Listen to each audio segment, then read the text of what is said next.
Okay, so we're going to be responding to Melanie Phillips, who is a British conservative columnist, journalist, and a Jewish woman.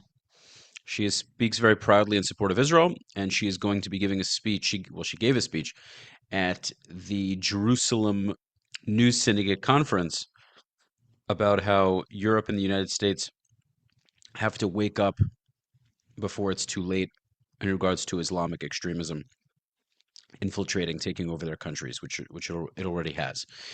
Make sure to like, subscribe, leave your comments. Seriously, go give it a subscribe and like the video, and then leave your comments. Make sure to check out the Buy Me a Coffee link, which can be found in the pinned comment or description, and your support would be greatly appreciated. You can follow me at Rafi, the realtor, for all of your real estate needs in Miami and the greater South Florida area. And let's get to it. Thank you very much, Alex. Good evening, everybody. Ladies and gentlemen, this past week has been a shocking one. President Trump produced a ceasefire agreement that seems to have been dictated by Tehran. He and J.D. Vance lashed out viciously at Israel, America's close and indispensable ally in this war. Now, Donald Trump is the only American president ever to have waged war on the Iranian regime. He and Israel had it on the ropes. Their achievements in drastically weakening the Iranian regime have been absolutely astonishing. So why did he suddenly release the pressure, throw away his advantage, and hand Iran the power to dictate events? Well, I suggest the answer to that puzzle links America, Britain, and Europe. None of them properly understands the war being waged against them all. This is an unprecedented and seismic moment in history. The onslaught upon Israel and the Jewish world is coming at us from all sides. The barbarities of October 7 presented the West with a challenge. Would it choose civilization or barbarism? Much of the West, we can now see, alas, has turned its back on civilization. Instead of supporting Israel against genocidal attack, it's turned instead against Israel and the Jewish people in an unprecedented loss of reason and moral compass. What we are seeing is, first and foremost, an Islamist war against the West being waged through an onslaught against Israel and the Jews. The Islamists have always told us, first we are coming for the Jews, and then we are coming for the Christians. Now, much of the West, alas, does not understand this. It is not joining up the dots. As a result, in Britain, Europe, and America, there's a refusal to do what it takes to defend itself. President Trump has turned on a dime to escape from a trap. This trap is because, in his words, an imminent global economic disaster caused by Iran taking hostage the Strait of Hormuz cannot be tolerated by him. But we have to ask, how in the world is mighty America unable to defeat a massively weakened Iran? The short answer is that to do so probably requires American boots on the ground. And that is something the president will not commit himself to do, because the American people wouldn't wear it. Why is that? It's because they don't think the war with Iran has anything to do with their own interests. Now, that is absolutely astonishing, given the hundreds of Americans who have been attacked and killed by Iran over more than 4 decades as it has pursued its war cry of death to America. What this means, this initiative in the MOU, is that everyone can now see America is not prepared to make the sacrifices necessary to defend itself, and that will have emboldened evil forces threatening the West from around the world. Britain and Europe, meanwhile, are unwilling to go to war at all. They dance to the tune of Kumbaya liberal universalism, which means they say all conflict must be ended by negotiation and compromise, even with genocidal fanatics. They say nothing has ever been solved by war. What do they think was going on between 1939 and 1945, one wonders? Their belief in what they think of as the brotherhood of man means they have, at home, embraced multiculturalism and mass immigration. They've told themselves it is racist to uphold their own historic culture over anyone else's, because the West was born in the original sins of colonialism and whiteness. So they allowed in millions of Muslim immigrants, and now their societies are well on the way to Islamization. Now let's be clear. Many, many Muslims in Britain and Europe pose no threat to anyone. They want to live as British and European citizens, enjoying the benefits of Western society. But huge numbers of them do not wish to do that. They do pose a threat, whether through terrorism or their agenda to Islamize the culture. But the political and cultural elites in the West won't even admit this is happening, denouncing instead anyone who sounds the alarm as Islamophobic, racist, or fascist. I love what she said about young people really of all ages in the West, that think that everything can be solved with diplomacy. Everything can be negotiated with words. No, it can't. No, it can't. When you can, you do. But there are times, unfortunately, where war is the only answer.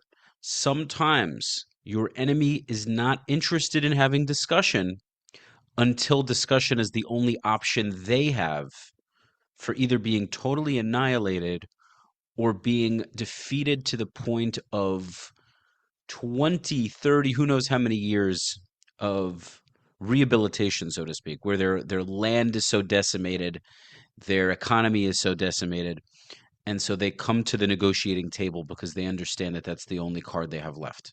And sometimes that's the position that you're forced to be in order to guarantee the survival of your own people. Okay, and Israel's in that position all the time. Western nations have gotten so comfortable they don't understand that if they allow it to, it will get to that point for them as well. In Britain, the result of this has been a refusal, for example, to deal with the infamous, mainly Muslim, rape and grooming gangs that you've read about. There's a willful blindness towards jihadi preachers in mosques inciting murderous hatred against the West and against the Jews. And the rise of sectarian Islamic Gaza-first politics, with more and more politicians in Britain nervously doing the bidding of Muslims determined to make Britain adapt to Islam. The result of all this and more is that Britain and parts of Europe are just like the frog being boiled slowly in the pot. And I'm afraid that parts of America, I'm thinking of New York, show signs of following suit. Now, since October 7, ecstatic Islamists who, like the Iranian regime, believe that the final defeat of Israel in the West is now at hand, have been spearheading an onslaught on diaspora Jews. But they have been supported by many non-Muslims. What's been so shocking is not just the demonstrations with their chants to murder Jews and destroy Israel. It's that verbal and physical attacks on Jews have redoubled even after Jewish people have been viciously assaulted or even murdered in Britain and other Western countries. What we're seeing, I'm afraid to say, is that violence against Jews just excites the bloodlust. No one wants to hear about Jewish victimization. No one wants to hear about anti-Semitism. All the guardrails against Jew hatred have come down. There's an attempt within the West, not just to get rid of Israel, but to get rid of the Jews from their heads, from their conscience, and from their world. It's emerged as anti-Zionism because wall-to-wall falsehoods about Israel's behavior, parroted by the universities, the media, and the global humanitarian establishment, have framed Zionism as evil and Israel as diabolically monstrous. And appallingly, these blood libels have been framed as conscience itself. In Britain, and increasingly in America too, courage now consists of supporting the Jewish people and the state of Israel. So, is it all over? Absolutely not. Much can be done against these enemies of civilization, but only if one crucial thing is understood. These evil forces are strong only because their victims in Britain, Europe, and America are weak. And they're weak because they will not do what it takes to defend themselves. Iran is not strong, but America's many powerful weapons count for absolutely nothing if it won't use them. If America won't commit itself to take the pain involved in fighting for its way of life, then Iran wins. And America won't defend itself properly because it does not understand that when it has an enemy, as in the Iranian regime, that believes God is instructing it to destroy America and the Jews, any negotiation is viewed by them as weakness and a way to manipulate America into surrender. It's incredibly true. You see that the The weapon that Israel and the Jewish people have is that our backs are against the wall and we don't have a choice. Because Americans don't think that anyone can invade them because of waters, because of our geography, which is great. The problem is at some point you have to be willing to be uncomfortable and take the risk of defeating your enemy and subduing it. Otherwise, you bear the cost of a much more dangerous war down the road. You either take the initiative before it gets too late, or you wait until it's too late. And at that point, it might actually be too late. Defeat Iran, America needs to end all negotiation and fight through blockades or kinetic war or boots on the ground wherever necessary. Britain and Europe could themselves fight back by ending immigration from the most troubling areas in the Muslim world, banning the Muslim Brotherhood and Sharia courts, and jailing or deporting hate preachers in mosques. Diaspora Jews should be able to fight back by stopping, first of all, going on and on about anti-Semitism. They should start instead telling the West essential truths that are never told. For example, that Palestinian identity is a scam that was invented purely to exterminate Israel and steal the Jews' own history in the land from them. They should be saying to the West that everything Israel does is in accordance with international law. They should be saying that it is the Palestinian Arabs who are the would-be colonizers, and that Zionism was the greatest anti-colonialism movement of the 20th century. And they should also start telling Americans in terms that the war against Iran is a war to defend the West, and that they all in America depend upon Israel to keep them safe in America. Now, since October 7, Israel has fought like a lion. Its soldiers do so because they are fighting for their people, which they love, because they are bound in blood and tears to their history, to their culture, and to the generations who came before them and fought and died to keep the Jewish people alive. Israel pays the heaviest price possible of defending itself because its people are determined to keep their nation alive. Their identity, their love of their culture and their history and their people gives them idealism, courage, and hope. Since October 7, the Israelis have returned to their historic Jewish destiny as a heroic warrior nation. Diaspora Jews themselves need to identify as part of that warrior nation, or else they will largely disappear. Britain and Europe will not survive their cultural death wish. This week, I was horrified to see America moved alarmingly to join them. President Trump has not escaped the Iranian trap, as I think some of his comments today indicate he is well aware. Either he fights properly to defeat the Iranian regime, or America will be finished as a force to defend civilization itself. Israel will not allow Iran to get the bomb. If necessary, with or without America, it will fight Iran alone. We Jews believe, as was said earlier, that our historic mission is to be a light unto the nations.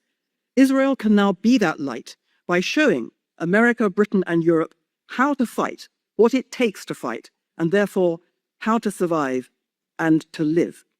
Israel will survive because Israel will do whatever it takes to defend itself, the heroic warrior nation defending the whole civilized world. This is the Jewish moment. Am Yisrael Chai. Wow. Melanie Phillips, you are something else. You are something else. Wow. Wow, wow, wow, wow. Awesome. Just an incredible human being. That's right. That's right. I mean, she summed it up perfectly. The Western world will eventually understand. They're going to hate on us and talk slander about us, about how we control things, about how we have our hand in everything. Eventually, they'll understand. And quite frankly, if they never do, that's fine too. Ladies and gents, make sure to subscribe, like the video, leave your comments. Follow me at Rafi the Realtor on Instagram for all of your real estate needs in Miami and the greater South Florida area. I would love to be of assistance. You can support the channel by clicking on the Buy Me a Coffee link in the description or pinned comment. Thank you for tuning in. I look forward to you tuning in to the next episode. Until next time, peace.